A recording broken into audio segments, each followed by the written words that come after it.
vous aimeriez méditer votre Bible, vous aimeriez lire la Bible, sauf que vous avez du mal. Dès que vous ouvrez votre Bible, vous êtes là, ah, je comprends rien et tout. Bref, n'hésitez pas à vous abonner et surtout donner votre avis en commentaire une fois que vous aurez regardé cette vidéo-là. Comme ça, je saurai comment apporter plus de motivation, plus de discipline pour que vous puissiez lire la Bible. Donc, si toutefois, c'est la première fois que vous tombez sur mes vidéos, je vous invite à aller regarder dans la playlist parce que du coup, on fait les chapitres par playlist. Donc, on arrive au chapitre 3 du livre de Jonas. En fait, une fois que Jonas s'est repenti, en fait, le poisson vomit, en fait, Jonas, proche de Ninive. En fait, une deuxième fois, le Seigneur dit à Jonas, debout, va à Ninive, la grande ville, annonce-lui le message que je te donne. Donc, même s'il n'a pas voulu de base aller à Ninive, en fait, on voit bien qu'au final, il va bien aller à Ninive. Sauf que lui, il voulait pas que le peuple de Ninive soit sauvé, en fait. Parce que du coup, il arrive à Ninive, il doit annoncer, en fait, que il faut qu'ils se répandent parce que Dieu n'aime pas leur comportement, etc. Et en fait, sauf qu'on voit qu'il faut 3 jours pour la traverser. En fait, la question qu'on peut se poser en méditant, c'est de dire, est-ce qu'il y a un lien? Est-ce qu'il y a une histoire? Est-ce qu'il y a quelque chose avec le chiffre 3? Parce que du coup, Jonas est resté 3 jours dans le ventre du poisson. Il est resté 3 nuits et il faut la traverser pendant 3 jours. Donc, la question, c'est pourquoi 3?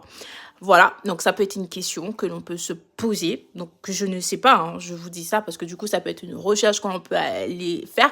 Donc, c'est ça le but de la méditation, c'est se poser des questions, aller chercher. Et bien évidemment, vous pouvez aussi apporter votre réponse en commentaire parce que l'objectif, c'est qu'on progresse ensemble. Puis, on voit que dans 40 jours, Ninive sera détruite. N'oubliez pas que Jésus aussi a jeûné 40 jours. Et il y avait Moïse aussi qui était allé à la montagne 40 jours. Donc, vous voyez, 40 jours, 3 jours. Enfin bon, ces chiffres-là, on se dit, on se pose des questions, quoi. Et après, on voit qu'il décide de rien manger. Enfin, bref, le roi, du coup, appelle tout le monde qui puisse commencer à jeûner. Donc, du coup... Quand on jeûne dans la Bible, on voit souvent qu'ils se mettent en position de deuil avec cendre, avec sac et tout. Et en fait, c'est comme dans le livre d'Esther, dans le livre de Daniel, on voit toujours, c'est les mêmes corrélations, c'est les mêmes styles de quand on décide de jeûner. Mais en fait, sauf que quand vous jeûnez, on ne doit pas voir que vous jeûnez. Parce que du coup, on ne va pas voir que vous êtes triste, que vous avez faim, etc.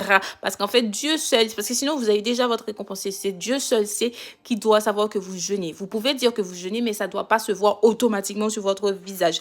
Bref, je sais que la vidéo est un peu longue, mais on se retrouve tout de suite dans une autre vidéo pour la suite de jeu Jonas 3. Et je vous invite à donner votre avis en commentaire. Et sur ce, je vous envoie toujours plein d'amour, plein d'argent et surtout, prenez soin de vous. Comme à l'accoutumée, on se retrouve tout de suite.